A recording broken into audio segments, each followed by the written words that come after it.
അധ്യായം 1. ആ രാത്രിയിൽ കൊച്ചിയിലെ പഞ്ചനക്ഷത്ര ഹോട്ടലായ ബ്ലൂ ലഗൂണിലെ 207 നമ്പർ മുറി. ആ രാത്രി അവിടെ നിന്നും ഒരു പെൺകുട്ടിയുടെ അടക്കിയ നിശ്വാസങ്ങളും ഞെരുക്കങ്ങളും കേൾക്കുന്നുണ്ടായിരുന്നു. രാത്രി മെല്ലെ കടന്നുപോയി.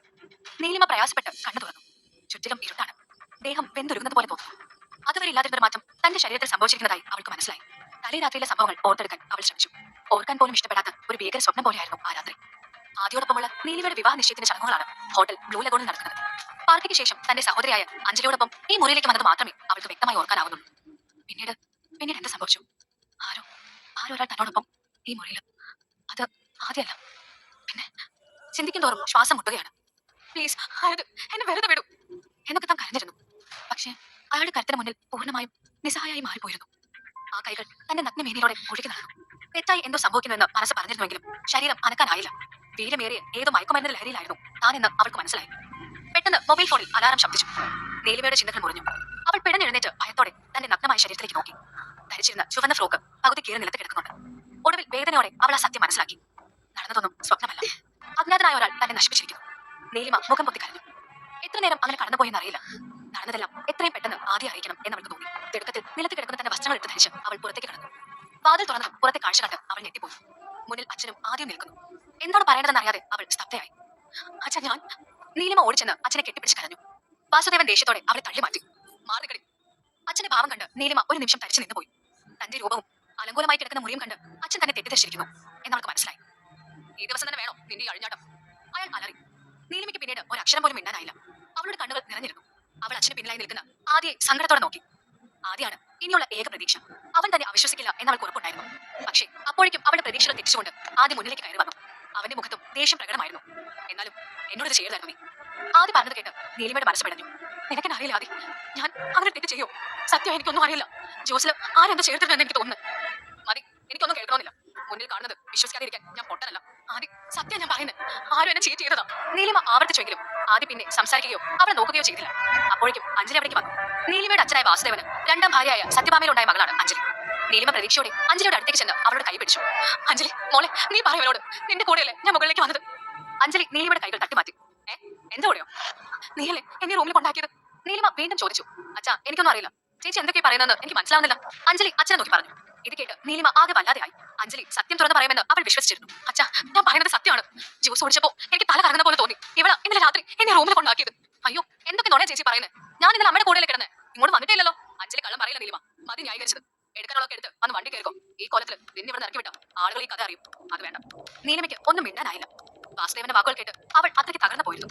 എല്ലാവരെയും ഒന്നുകൂടി നോക്കിയ ശേഷം അവൾ മെല്ലെ മുറിയിൽ നിന്ന് ഇറങ്ങി നടന്നു. ഒന്ന് നിന്നെ. പിന്നെ നിന്നും ആദ്യം വിളിച്ചു. പ്രതീക്ഷയോടെ നീലിമ അവനെ നോക്കി. കയ്യിൽ കിടക്കുന്ന റിങ് ഇങ്ങ് ഓടി തന്നേക്ക്. ഇനി നീ എന്റെ ആരുമല്ലോ. ആദ്യം പറഞ്ഞു. നീലിമയ്ക്ക് ഹൃദയം പൊട്ടുന്നത് പോലെ തോന്നി. നിറ കണ്ണുകളോടെ അവൾ ആ മോതിരം ഊരിക്കൊടുത്തു. ആദ്യം അത് വാങ്ങിക്കൊണ്ട് തിരിഞ്ഞു നോക്കാതെ നടന്നു. വിശ്വ ഗ്രൂപ്പ് ഓഫ് കമ്പനീസിന്റെ ഓഫീസിൽ തന്റെ കസേരയിൽ അസ്വസ്ഥനായിരിക്കുകയാണ് സിദ്ധാർത്ഥ് വിശ്വനാഥ്. അദ്ദേഹത്തിന്റെ പരുക്കൻ സ്വഭാവം വളരെ വ്യക്തമായി അറിയാമായിരുന്ന സെക്രട്ടറി റിയ പേടിയോടെ അവിടേക്ക് കയറി വന്നു. സർ. സിദ്ധാർത്ഥ് തല ഉയർത്തി നോക്കി. എന്തായി, ഞാൻ പറഞ്ഞ കാര്യം അന്വേഷിച്ചോ? യാതൊരു മുഖവൂര്യമില്ലാതെ സിദ്ധാർത്ഥ് ചോദിച്ചു. യെസ് സർ, അതൊരു ട്രാപ്പായിരുന്നു. Just like honey trap. Honey ട്രാപ്പോ? അതെ സർ, ഗൗതം തന്നെയാണ് ഇതിന് പിന്നിൽ. അയാൾ ഏർപ്പാട് ചെയ്ത ആളുകൾ ഹോട്ടലിൽ നമ്മുടെ കോൺഫറൻസ് ഹാളിൽ ഉണ്ടായിരുന്നു. സർ, ഇന്നലെ കഴിച്ച സോഫ്റ്റ് റിപ്പോർട്ട് കിട്ടിയിട്ടുണ്ട്. പ്രിയ പറഞ്ഞു.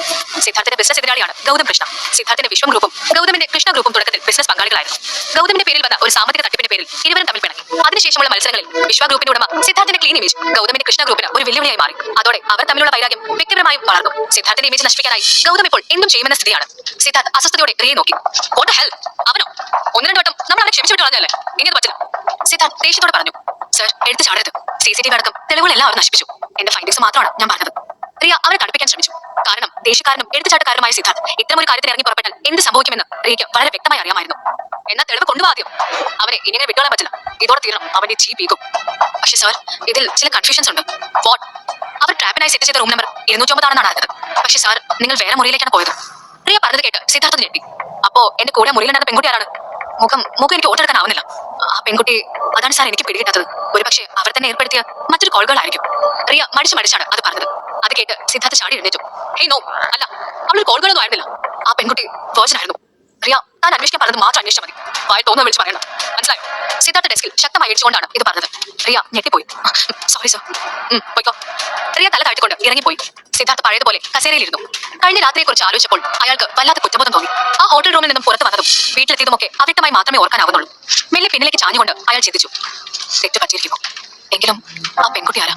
മാധവിയം എന്ന പേരുള്ള വലിയ തറവാടിന്റെ ഗേറ്റ് കടന്ന് ഒരു ഇന്നോവ ക്രിസ്റ്റ പോർച്ചിലേക്ക് കയറി നിന്നു. പിറകിലെ സീറ്റിൽ ചാഞ്ഞു കിടക്കുകയാണ് നീലിമ. വീടെത്തിയത് അവൾ അറിഞ്ഞില്ല. വരാന്തയിൽ അഞ്ജലിയുടെ അമ്മ സത്യഭാമ നിൽക്കുന്നുണ്ടായിരുന്നു. നീലിമ കണ്ണുകൾ തുടച്ച് ഇറങ്ങി ചെന്നു.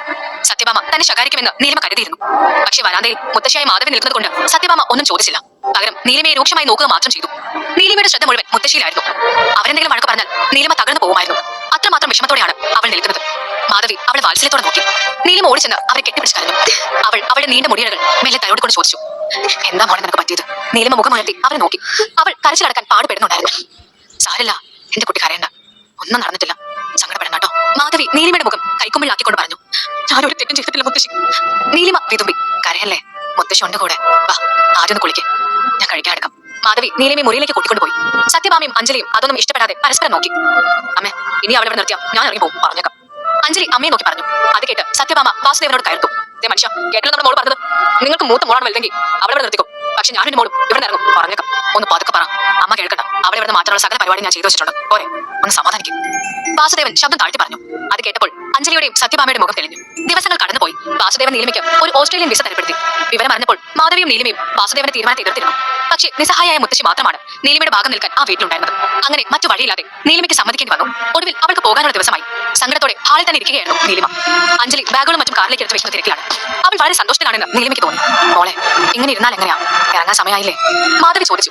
നീലിമ വിഷമത്തോടെ അവരൊന്ന് നോക്കിയിട്ട് മുറിയിലേക്ക് പോയി. ആ സമയം അഞ്ജലി അവരുടെ പിന്നാലെ തന്നെ നീലിമയുടെ മുറിയിൽ കയറി വന്നു. നീലിമ അവൾ ശ്രദ്ധിക്കാത്തത് പോലെ നിന്നു. അഞ്ജലി മുറിയുടെ വാതിൽ മെല്ലെ ചാടി. എന്നിട്ട് ശബ്ദം താഴ്ത്തി ചോദിച്ചു, ചേച്ചിക്ക് അന്നത് ശരിക്കും നടന്നെന്ന് അറിയണമെന്നുണ്ടോ ഇപ്പോഴും? നീലിമ മറുപടി പറയാതെ തല ഉയർത്തി അവളെ നോക്കി. ഞാൻ തന്നെയാ ചേച്ചിയെ ചതിച്ചത് ചോദിച്ചു. ചേച്ചിക്ക് അന്നത് ശരിക്കും നടന്നെന്ന് അറിയണമെന്നുണ്ടോ ഇപ്പോഴും? നീലിമ മറുപടി പറയാതെ തല ഉയർത്തി അവളെ നോക്കി. ഞാൻ തന്നെയാ ചേച്ചിയെ ചതിച്ചത്. അഞ്ജലി പറഞ്ഞത് കേട്ട് അവൾ ഞെട്ടിപ്പോയി. സംശയിക്കാൻ ഏറെ കാരണങ്ങൾ ഉണ്ടായിട്ടും അഞ്ജലി അങ്ങനെ ചെയ്യില്ലെന്ന് തന്നെയായിരുന്നു അതുവരെ അവളുടെ വിശ്വാസം. അഞ്ജലി തുടർന്നു, എന്തായാലും ചേച്ചി പോവല്ലേ, ഇനി തിരിച്ചൊരു വരവില്ലല്ലോ, അതോട് പറഞ്ഞതാ. ജ്യൂസിൽ മയക്കുകുളിയെ ചേർത്തതും ചേച്ചിയെ ആ റൂമിൽ കൊണ്ടാക്കിയതും എല്ലാം ഞാൻ. അഞ്ജലി കൂസലില്ലാതെ പറഞ്ഞു. മോളെ, നീ എന്നോട് എന്തിന്? നീലിമയ്ക്ക് വാക്കുകൾ കിട്ടിയില്ല. സോറി ചേച്ചി, എനിക്ക് ചേച്ചിയേക്കാൾ വലുത് ആദ്യ. അവന് ഞാൻ ആദ്യം മോഹിച്ചത്. അവനെ കിട്ടാൻ ഞാൻ എന്ത് ചെയ്യും? കേൾക്കുന്നതൊന്നും വിശ്വസിക്കാൻ കഴിയാതെ നിൽക്കുകയായിരുന്നു നീലിമ. അഞ്ജലി തുടർന്നു, ഇപ്പൊ അവന്റെ മനസ്സിൽ നീലിമയില്ല. അല്ലെങ്കിലും വേറൊരുത്തന്റെ കൂടെ കിടന്ന ചേച്ചിയെ ഇനി അവൻ എന്തിനാ? അഞ്ജലി പറഞ്ഞു തീർന്നതും നീലിമയുടെ കൈ അവളുടെ കരണ്ട് പറഞ്ഞിരുന്നു. പെട്ടെന്ന് അഞ്ജലി കരയാൻ തുടങ്ങി. അവളുടെ കരച്ചിൽ കേട്ട് സത്യഭാമയും വാസുദേവനും മുറിയിലേക്ക് വന്നു. എന്താ എന്താ മോളെ? സത്യഭാമ ചോദിച്ചു. ശിവനത് തല്ലി. അഞ്ജലി കവൾ തടവിക്കൊണ്ട് അമ്മയെ നോക്കി. ഓ, ഈ നശൂലം കാരണം വലിയ ശല്യമാണല്ലോ. സത്യഭാമ ദേഷ്യത്തോടെ പറഞ്ഞു. മതി, ഇറങ്ങാൻ നിൽക്കുമ്പോൾ സീനുണ്ടാക്കി അമ്മയെ അറിയിക്കണം, നിർത്ത്. വാസുദേവൻ പറഞ്ഞത് കേട്ട് നീലിമയെ തുറച്ചു നോക്കിക്കൊണ്ട് അഞ്ജലിയും സത്യഭാമയും മുറി വിട്ട് പുറത്തേക്ക് പോയി. എല്ലാവരും പോയപ്പോൾ നീലിമ വാതിലടച്ച് പൊട്ടിക്കരഞ്ഞു. ഇറങ്ങാൻ നേരമായപ്പോൾ മാത്രമേ പിന്നെ അവൾ വാതിൽ തുറന്നുള്ളൂ. അപ്പോൾ മുത്തശ്ശിയും സത്യഭാമയും എല്ലാം ഹോളിൽ ഉണ്ടായിരുന്നു. നീലിമ മുത്തശ്ശിക്ക് അടുത്തേക്ക് നടന്നു ചെന്നു. എന്നിട്ട് മുഖത്തൊരു ചിരി വരുത്തി. ഇറങ്ങട്ടെ ഞാൻ, ഇനി എപ്പോഴാണ് നമ്മൾ കാണുക? നീലിമ ചോദിച്ചു. എന്റെ മോളെ. മാധവി അവളെ കെട്ടിപ്പിടിച്ച് കരഞ്ഞു. നീലിമ കരഞ്ഞില്ല. മാധവിയെ സമാധാനിപ്പിച്ച ശേഷം മറ്റാരോടും യാത്ര പറയാൻ നിൽക്കാതെ അവൾ കാറിൽ കയറിയിരുന്നു. മാധവിയത്തിന്റെ ഗേറ്റ് കടന്ന് ഇന്നോവ ക്രിസ്റ്റ മറിയും വരെ മാധവി വരാന്തയിൽ തന്നെയിരുന്നു. അവരുടെ കണ്ണുകൾ നിറഞ്ഞൊഴുകുന്നുണ്ടായിരുന്നു. 5 വർഷങ്ങൾ വളരെ വേഗം കടന്നുപോയി. ഓസ്ട്രേലിയയിലെ ബ്രോക്കൺ ഹിൽ എയർപോർട്ടിൽ വെയിറ്റിംഗ് റൂമിൽ ഇരിക്കുകയാണ് നീലിമ. കയ്യിൽ 2 ബോർഡിംഗ് പാസുകളുണ്ട്. പഴയ പാവം പെൺകുട്ടി അല്ലായിരുന്നു അവൾ അപ്പോൾ. ഓസ്ട്രേലിയയിലേക്ക് വന്നതിന് ശേഷമാണ് ജീവിതം അവൾ ശരിക്കും അറിയുന്നത്. ആദ്യമൊക്കെ സ്വീപ്പറായും പിന്നെ പിസ ഹോട്ടലിലുമൊക്കെ ജോലി ചെയ്താണ് ജീവിച്ചത്. ആരും സഹായത്തിനില്ലായിരുന്നു. അവൾ കഴിഞ്ഞ കാര്യങ്ങൾ ഓരോന്ന് ഓർത്തെടുത്തു. മാധവിയം എന്ന വീട്ടിലേക്ക് ഒരിക്കലും ഒരു മടക്കം ആഗ്രഹിച്ചിട്ടില്ല. കഴിഞ്ഞ ദിവസം മുത്തശ്ശി വിളിച്ചത് കൊണ്ട് മാത്രമാണ് മടങ്ങുന്നത്. അവൾ ആ സംഭവം ഓർത്തു. കഴിഞ്ഞ ദിവസം ഫ്ലാറ്റിലെ ബാൽക്കണിയിൽ നിൽക്കുമ്പോൾ പരിചയമില്ലാത്ത നമ്പറിൽ നിന്നൊരു കോൾ വന്നിരുന്നു. അത് അറ്റൻഡ് ചെയ്തപ്പോൾ അപ്പുറത്ത് നിന്ന് നല്ല പരിചയമുള്ള ശബ്ദം കേട്ടു. ഹലോ, മോളെ അച്ഛനാണ്. നീലിമയ്ക്ക് വല്ലാത്ത ദേഷ്യം തോന്നി. അവൾ ഒന്നും വേണ്ടിയില്ല. എന്താ മോളൊന്നും വേണ്ടാത്തത്? ഞങ്ങളെല്ലാം മറന്നോളി. നീലിമ അതിന് മറുപടി പറഞ്ഞില്ല. 5 വർഷമായി ഒരിക്കൽ പോലും ഒന്ന് വിളിക്കുകയോ ജീവനോട് ഉണ്ടോ എന്ന് പോലും തിരക്കുകയോ ചെയ്യാത്ത അച്ഛൻ ഇപ്പോൾ വിളിച്ചിരിക്കുന്നു. എനിക്ക് നിന്നെ ഒന്ന് കാണണം, ഒന്ന് വന്നിട്ട് പോയിക്കൂടെ നിനക്ക്? അവിചാരിതമായി വിളിക്ക് പിന്നിൽ എന്തെങ്കിലും ഒരു കാരണം ഉണ്ടാവുമെന്ന് അവൾ ചിന്തിച്ചു. അവൾ മനഃപൂർവ്വം സംസാരിക്കാതിരിക്കുന്നതാണ് എന്ന് മനസ്സിലാക്കിയപ്പോൾ വാസുദേവൻ പറഞ്ഞു, എന്റെ മുത്തശ്ശി എന്റെ അടുത്തുണ്ട്, ഞാൻ ഫോൺ കൊടുക്കാം. മുത്തശ്ശിയുടെ പേര് കേട്ടപ്പോൾ നീലിമയ്ക്ക് നഷ്ടപ്പെട്ട എന്തോ തിരിച്ചു കിട്ടിയതുപോലെ തോന്നി. അപ്പോഴേക്കും വാസുദേവൻ ആദ്യയുടെ കയ്യിൽ ഫോൺ കൊടുത്തിരുന്നു. ഹലോ മോളെ, അവർ വിളിച്ചു. ശബ്ദം ഇടറിയിരുന്നു. മുത്തശ്ശി, സുഖാണോ കുട്ടി നിനക്ക്? മുത്തശ്ശിക്കോ? മുത്തശ്ശിക്ക് ഒട്ടും വയ്യ മോളെ. നിന്നെ കാണാതെ മരിച്ചു പോകുന്ന പോലെ ഞാൻ ആലോചിച്ചിരുന്നു. എത്ര നാളായി നീ ഇവിടെ പോയിട്ട്, ഒന്ന് വന്നിട്ട് പൊക്കൂടെ നിനക്ക്? മുത്തശ്ശിയുടെ ശബ്ദം വല്ലാതെ ക്ഷീണിച്ചതുപോലെ ഉണ്ടായിരുന്നു. നീലിമ മറുത്തൊന്നും പറഞ്ഞില്ല. കാണാനുള്ള ആഗ്രഹം കൊണ്ട് ചോദിച്ചതാ ഞാൻ. മാധവി പറഞ്ഞു. ഞാൻ വരാം മുത്തശ്ശി. അത്രയും പറഞ്ഞുകൊണ്ട് നീലിമ ഫോൺ കട്ട് ചെയ്തു. ആ ഫോൺ സംഭാഷണമാണ് അവളെ എയർപോർട്ടിൽ എത്തിച്ചത്. ചുറ്റിലും നല്ല തിരക്കുണ്ടായിരുന്നു. അനൗൺസ്മെന്റ് കേട്ടപ്പോൾ നീലിമ ബാഗുകളും മറ്റും എടുത്ത് എഴുന്നേറ്റു. അപ്പോൾ അവൾക്ക് മുന്നിലെ കസേരയിൽ ഒരു ചെറിയ കുട്ടി ഒരു പാവക്കുട്ടിയെയും പിടിച്ച് കളിച്ചുകൊണ്ടിരിക്കുന്നുണ്ടായിരുന്നു. അച്ചു, നീലിമ വിളിച്ചു. അശ്വിൻ പുഞ്ചിരിയോടെ തിരിഞ്ഞു നോക്കി. വാ, പോണ്ടേ നമുക്ക്? അവൻ നിഷ്കളങ്കമായി മൂളി. ചെക്ക് ഇൻ ചെയ്ത് 2 പേരും ഫ്ലൈറ്റിൽ കയറി. അരികിലെ സീറ്റിൽ കുഞ്ഞിനെ എത്തി അവൾ സീറ്റ് ബെൽറ്റ് മുറുക്കി. തല വേദനിക്കുന്നത് പോലെ തോന്നിയപ്പോൾ നീലിമ അവനോട് പറഞ്ഞു. അച്ചു, അമ്മയ്ക്ക് തീരെ വയ്യ, ഒന്ന് മയങ്ങട്ടെ കേട്ടോ. മോൻ ഇവിടെ തന്നെ ഇരിക്കണേ, വികൃതി ഒന്നും കാട്ടരുത്. അമ്മ ഉറങ്ങിക്കോ. അശ്വിൻ കൊഞ്ചലോട് പറഞ്ഞു. നീലിമ അവന്റെ കുഞ്ഞു കൈകൾ ചേർത്ത് പിടിച്ച് ചുംബിച്ചു. എന്നിട്ട് സീറ്റിൽ ചാഞ്ഞു കിടന്നു. അമ്മ ഉറങ്ങിക്കഴിഞ്ഞപ്പോൾ അശ്വിൻ ചുറ്റും നോക്കി. അപ്പുറത്തെ സീറ്റിൽ അവന്റെ പ്രായത്തിൽ വേറൊരു കുട്ടി ഉണ്ടായിരുന്നു.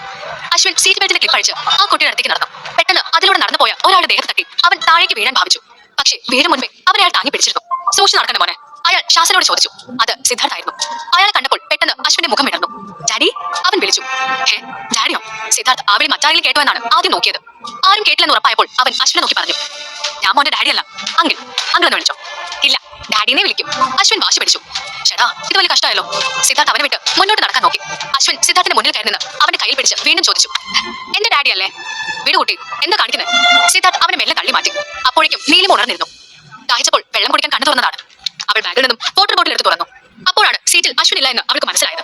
പരിഭ്രമത്തോടെ നീലിമ ചുറ്റും നോക്കി. കുറച്ച് മുന്നിലായി ഒരാളുടെ കയ്യിൽ പിടിച്ചുകൊണ്ട് നിൽക്കുന്ന അശ്വിനെ അവൾ കണ്ടു. അയാൾ ആ പിടുത്തം വിടുവിക്കാൻ ശ്രമിക്കുകയാണ്. നീലിമ ഓടിച്ചെന്ന് അശ്വിനെ എടുത്തു. എന്നിട്ട് സിദ്ധാർത്ഥിനെ നോക്കി പറഞ്ഞു. സോറി സാർ, അവൻ ഇത്തിരി വികൃതിയാ. സോറി മാഡം, ഇത് കുട്ടിയുടെ കുഴപ്പമില്ല, നിങ്ങളുടെ വളർത്തു ദോഷം തന്നെയാണ്. കാണുന്ന എല്ലാവരും കയറി അച്ഛനെ വിളിക്കാനാണോ നിങ്ങൾ കൊച്ചിനെ പഠിപ്പിച്ചത്? ഇത് കേട്ട് നീലിമ ആകെ വല്ലാതെയായി. മറ്റുള്ള യാത്രക്കാരും അവരുടെ സംസാരം ശ്രദ്ധിക്കാൻ തുടങ്ങി. ആളുകൾക്ക് മുന്നിൽ നാണം കെട്ടതിൽ അവൾക്ക് നല്ല ദേഷ്യവും തോന്നി. അവൻ അറിയാതെ വിളിച്ചാണെന്ന് പറഞ്ഞല്ലോ. നീലിമ ശബ്ദം താഴ്ത്തി പറഞ്ഞു. എന്തറിയാതെ വിളിച്ചെന്നാ? കാണുന്ന എല്ലാവരും കയറി അച്ഛനെ വിളിക്കാനാണോ അറിവില്ലായ്മ? അതെന്താ ഇവര് തന്നെയാണെന്ന് പറഞ്ഞു കൊടുത്തില്ല നിങ്ങൾ? സത്യത്തിൽ നീലിമയ്ക്ക് മുന്നിൽ താൻ ചെറുതായി പോകുന്നത് പോലെ തോന്നിയപ്പോൾ അറിയാതെ ചോദിച്ചു പോയതാണ് സിദ്ധാർത്ഥ്. പക്ഷേ മകനെ കുറിച്ച് അയാൾ പറഞ്ഞ വാക്കുകൾ നീലിമയ്ക്ക് സഹിക്കാനായില്ല. ഒരു നിമിഷം പോലും ചിന്തിക്കാതെ അവൾ കയ്യിലിരുന്ന വെള്ളം സിദ്ധാർത്ഥിന്റെ മുഖത്തേക്ക് ഒഴിച്ചു. ഇത് കണ്ട് മറ്റു യാത്രക്കാരും സിദ്ധാർത്ഥിന്റെ ബോഡി ഗാർഡുകളും ഓടി വന്നു. ആൾക്ക് ഇദ്ദേഹം ആരാണെന്ന് അറിയോ നിങ്ങൾക്ക്? ബോഡി ഗാർഡിൽ ഒരാൾ ചോദിച്ചു. ഇയാൾ ആരായാലും എനിക്കെന്താ? നീലിമ ദേഷ്യത്തിൽ പറഞ്ഞു. ഹേ ലേഡി, ഇദ്ദേഹം വിശ്വ ഗ്രൂപ്പ് ഉടമ സിദ്ധാർത്ഥ വിശ്വനാഥാണ്. ഇനി എന്താണ് വരാൻ പോകുന്നത് കണ്ടോ?